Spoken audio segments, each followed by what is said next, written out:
ሳምሪ ስለት ናት። ከዚህ በኋላ የተሳለ ቢላ ናት።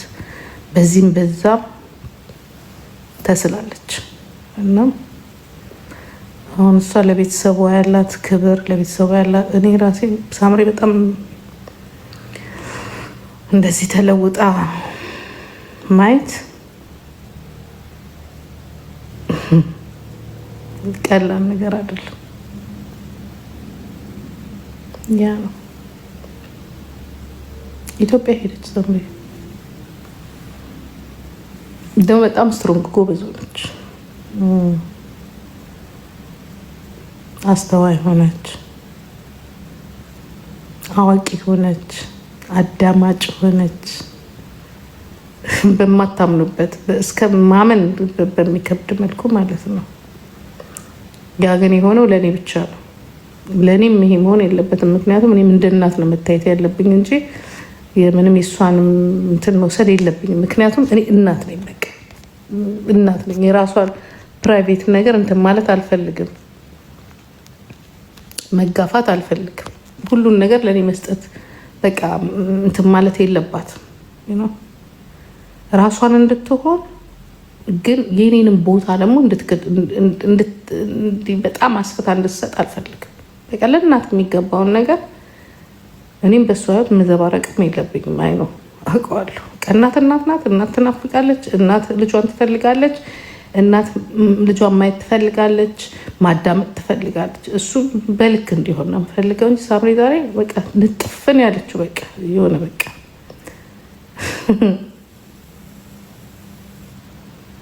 በደንብ ሞርዶ ነው የሰጠኝ። እንዲያውም አስተካክሎ ነው የሰጠኝ የእውነት።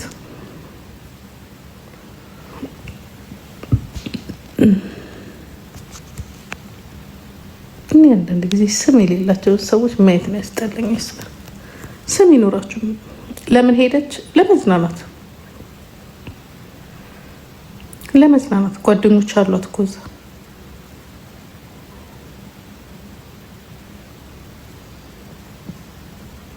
ሰሊናዬ እንዴት በሳምሪ ትወዷታላችሁ አይደል? ነው እንደምትወዷት ማሳያችሁ እኮ እግዚአብሔር ምስክሬ ነው። እንደምትወዷት አሳያችሁ። በዚህ ሰዓት እረፍት ናታ። እረፍት ስለሆነች ያ ዛክዬ በዚህ ሰዓት ለመዝናናት እኮ ምንም ለመዝናናት የሚያስፈልግሽ ምን እንደሆነ ታውቂያለሽ? ጊዜ ብቻ ነው እንጂ የምትዝናኛባቸው ቦታዎች ሁሌ ክፍት ናቸው። እንዲያውም ሰው መዝናናት ከፈልግ በነገራችን ላይ አንድ ነገር ልንገራችሁ፣ ዋናው አየሩ ብቻ ነው። ወይዘሮ እንዴት ነው እንጂ ለመዝናናት ስትፈልጉ ሰው ግር ብሎ ሄዶ ሩም አታችሁ መዝናኛ ቦታ ጥቅ ብሎ እኔ እንደዛ አልወድም። እኔ ዋናው ወይዘሮ ነው። አየሩ ቆንጆ ከሆነ ብቻዬን መስማማት ፈልገው እየተተራመሰ ሰው እንትን እያለ እየጠበበ ሳይሆን በጣም ስማርት ቶሚዬ እንዴት ነህ? በጣም ስማርት ከሆናችሁ መዝናናት ከፈለጋችሁ ሰው በማይሄድበት ሰዓት ዋናው ምንድን ነው? እንዴት ነው አየሩ አሪፍ ነው ወይ ነው። አሪፍ መዝናናት የምታዩት እረፍት የምታገኙት ምናምን በተለይ በጭበጭ ምናምን ያላለ ነገር ከሆነ ሰዎች በማይሄዱበት ሰዓት ትኬቱ ቅናሽ ነው። ሁሉ ነገሩ ፍሬሽ ነው። መጨናነቅ የለም። የምትፈልጉትን ነገር ታገኛላችሁ። የዛኔ ነው መሄድ መዝናናት ከፈለጋችሁ። ግን ዋናው ወይዘር ይወስናል። አሁን ኢትዮጵያ ያለው ወይዘር ደግሞ መስከረም በጣም አሪፍ ነው። ዋው ነው የሚባለው። እኛ እናውቃለን። ስለ መዝናናት ለእኛ ተውት፣ እኛ እንነግራችኋለን ስለ ቫኬሽን ምናምን።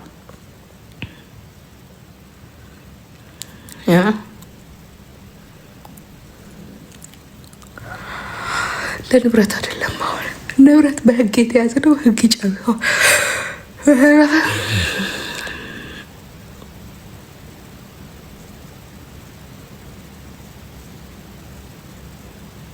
አይዞሽ ሰሊናዬ፣ እግዚአብሔር የፈጠራችሁን ፍጥሮቹን አይረሳም። እናትሽ ብትሄድ እናትሽን የፈጠረ አምላክ አንቺን የፈጠረ አምላክ ከአንቺ ጋር ነው። ከኔ የበለጠ እግዚአብሔር ነው ከልጄ ጋር ያለው። እኔ ጠብቂያት አይደለም፣ እኔ መክሪያት አይደለም፣ እኔ ወድጃት ወይ እኔ በሰጧት ፍቅር አይደለም። ራሱ ስለፈጠራት ራሱ ያያታል። ዩኤስ አትመጭም ወይ ቶሚ? አሁን እኮ እኔ ሞግዚት እኮ ነኝ። እንዴት ነው የምመጣው? ቀረኩ ድሮ ሳትወስደኝ ማለት ነው። ቀስ ብለሽ አስቢና ምክር ትዝታዬ፣ በእናትሽ ይሄ ጋርዮሽ ስርዓት አስተሳሰብሽን ዩጋዴ ምትገራሪ ኦኬ፣ ይዘሽ ሂጂ ኦኬ። እሺ ማማዬ፣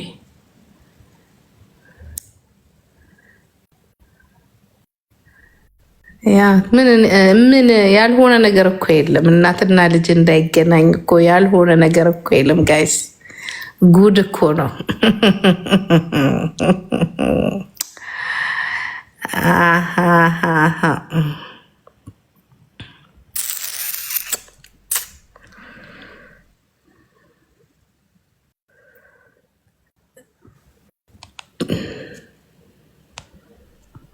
ኪድዬ እኔ ቆንጆ አሁን ይልቁንስ ያላችሁ ወሬ ቀይሩ። ወሬም በቃ የኛ ቤተሰብ ወሬ ከተያዘ ከዩቱቡ እስከ መንግስት ካድሬ እስከ መንግስት ድረስ ጥሩ ብሎ ያወራል። ዛሬ አንድ ፈርሳም ካድሬ ምን አለ መሰላች? ስለ ፖለቲካ አንቺ ስለ ፖለቲካ አታውሪ አንቺ ብሎ ደግሞ ልጅና እናት ልጅና ባልና ሚስት ያፋታሽ ብሏል። በቃውን ዝጉት። በኢትዮጵያ ውስጥ ለመጀመሪያ ጊዜ አይደለም ባልና ሚስት የተፋታው። ይሄ ለ120 ሚሊዮንኛ ጊዜ ነው የተፋታው። ኦኬ ደግሞ አላጋባቸውም፣ አልተዳሩም፣ ፊርማም የላቸውም። መንግስት የሚያውቅ ህጋዊ እንኳን አብሮ የመኖር ለመጀመሪያ ጊዜ ህጋዊ ሆነው የኖሩት እዚህ ቤት ውስጥ ነው። ኦኬ ስለዚህ አቁሙት፣ አሁን ዝጉት። ቢኮዝ እኛ ጅግራዎችንን ከፍ ብለን ነው እየሄድን ያለ ነው። ዝቅ ብለን ካየናቸው ሰዎች ጋር ብዙ ማውራት አንፈልግ። ስራ እየሰራ ነው። ቫኬሽኗን እየወጣች ነው እሷ ያላትን ቫኬሽን ኤንጆይ ታደርጋለች። ከዛ ደግሞ ኔክስት ደግሞ ኡሚ ግራንድማ ደግሞ ትወጣለች። ዛትስ ዋይ ጨርሰናል። የሚሄደው ነገር በሙሉ በምን ይሄዳል? ጀርመን ነው የምንኖረው። ህግ አለ፣ አለቀ። ቴንክ ላቬት ሆነስቲ ዛትዚት። በተረፈ ጀርመን ሀገር ማንም ምንም ያወራሃትን አውርተህ የተናገርካት ተተረጎማለች። ተተርጓሚውም አውሪውም እኩል ነው የሚጠየቁበት፣ ውሸት ሆኖ ከተገኘ ማለት ነው። ስለዚህ ምን ታደርጋላችሁ መሰላችሁ እናንተ? ይሄንን ጉዳይ ተዉት፣ ለእኛም ተዉት፣ ለባለ ጉዳዮቹ ተዉት። ኦኬ እዚህ ሀገር ህግ ብቻ ነው እንጂ ዝምድና ፍትህ አያመጣም። አከሌን አውቃለሁ ፍትህ አያመጣም። ጠበቃው ጓደኛ ይሄ ዚስ ዶችላንድ ጀርመኒ ጀርመኒ ኦኬ ጀርመኒ ነው። እኔ እናቷ እስካለው እንዲህ የለ ጠበቃ አለ። የሚመጣው ነገር በሙሉ የምንልከው ነገር በሙሉ በህግ ነው የሚሆነው። በተረፈ አከሌ ስላለ ጠበቃውን ስለማቀው ፖሊስ ኤክስ ስላለኝ ወይ እኔ ህግ ስለማቅ ህጉ ነው የሚሰራው። ይሄ እንዲያም ያስቀጣል እንደዚህ አይነት ነገር። በነገራችን ላይ ቴሮራይዝ ማረግ እኔ እንዲህ ስለሆንክ ምናምን እንዲህ ስለሆንክ መጥፎ ነገር ላይ ነው የሚጥለው። ኦኬ ይህንን ነው የምላችሁ።